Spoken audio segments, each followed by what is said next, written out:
On va se pencher sur une idée à la fois simple et, franchement, assez troublante.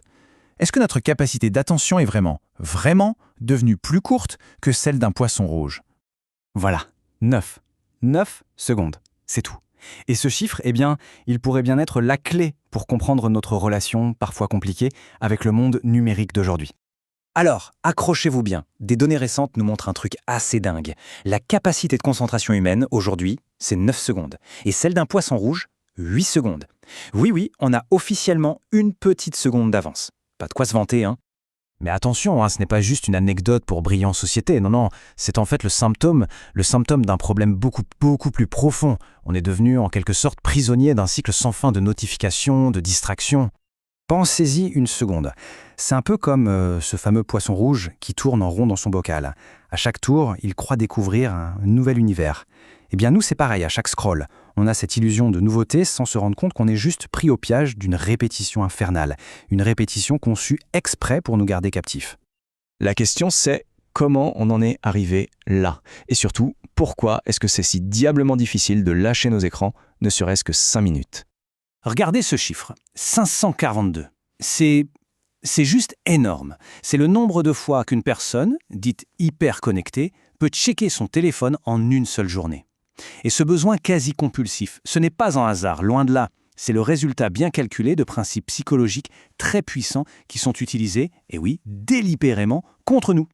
Et le mécanisme au cœur de tout ça, le moteur de cette compulsion, il n'a pas été inventé dans un garage de la Silicon Valley, non. Il a été découvert il y a des dizaines d'années dans un endroit beaucoup plus académique, un laboratoire de psychologie à Harvard.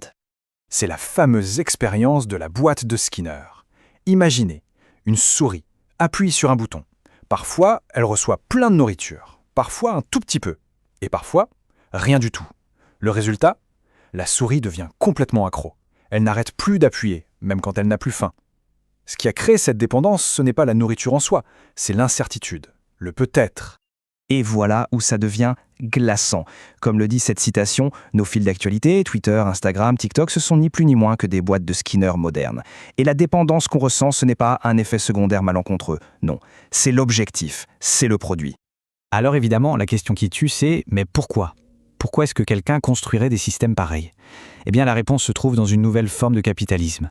Tenez-vous bien, il y a carrément une science pour ça. Ça s'appelle la captologie. C'est un domaine qui a été fondé à l'université de Stanford, rien que ça, et son but est très clair.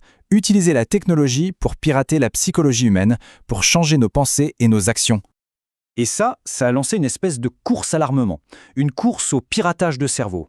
Toutes les grandes entreprises du numérique se sont retrouvées face à ce choix un peu douteux. Soit elles s'y mettent, soit elles regardent la concurrence le faire et rafler tout le marché. Et la cible dans tout ça, c'est nous, nos vulnérabilités. Parce que voilà le truc. Dans cette nouvelle économie, le pétrole, l'or, ce n'est plus ça la ressource la plus précieuse. Non, c'est notre temps, c'est notre attention. C'est nous la matière première. Tout le modèle économique est bâti là-dessus, maximiser le temps qu'on passe rivé à nos écrans pour pouvoir extraire de la valeur de chaque seconde de notre attention. Et le plus triste dans tout ça, finalement, c'est que ça n'était pas du tout censé se passer comme ça. Ce qu'on vit aujourd'hui, c'est une trahison complète de la promesse du rêve originel d'Internet. Au début, Internet c'était un rêve un peu fou d'un nouvel espace, un cyberespace, libre de tout contrôle, un lieu pour le partage, pour l'émergence d'une sorte d'intelligence collective. Une utopie, quoi. Sauf que ce rêve s'est un peu transformé en cauchemar. À la place de la civilisation de l'esprit, on a eu la dépendance aux écrans. À la place de la sagesse collective, on a eu l'indignation permanente et la polarisation. Et au lieu de la liberté, on a eu la surveillance constante. Bref, tout ce que les pionniers voulaient fuir. Mais le plus fou, c'est peut-être ça. Aujourd'hui, ceux qui ont construit ce monde, les architectes de cet univers numérique, beaucoup d'entre eux tirent la sonnette d'alarme.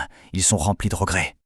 On a par exemple Sean Parker, un des premiers dirigeants de Facebook, qui admet sans détour que la plateforme a été conçue pour exploiter une vulnérabilité de la psychologie humaine. Il n'est pas le seul. Du créateur du bouton like à d'autres cadres, on entend une sorte de chœur de repentis qui nous alerte sur ce qu'ils ont déchaîné. Mais le témoignage le plus fort, le plus désolant peut-être, c'est celui du père du web lui-même, Tim Berners-Lee. Il le dit sans ambages, le web a échoué. Lui qui l'a créé pour servir l'humanité. Aujourd'hui d'ailleurs, il essaie de construire un nouvel Internet, un meilleur. Ce qui nous amène à la question finale. Il y a ce vieux proverbe qui dit qu'un poisson ne voit pas l'eau dans laquelle il nage. Nous, on est dans le bocal. On commence à voir les parois. La question c'est, est-ce qu'on est capable de voir ce qu'il y a à l'extérieur du bocal, de voir l'éléphant dans la pièce, le système tout entier qui nous a mis là? Et surtout, est-ce qu'on peut commencer à le changer?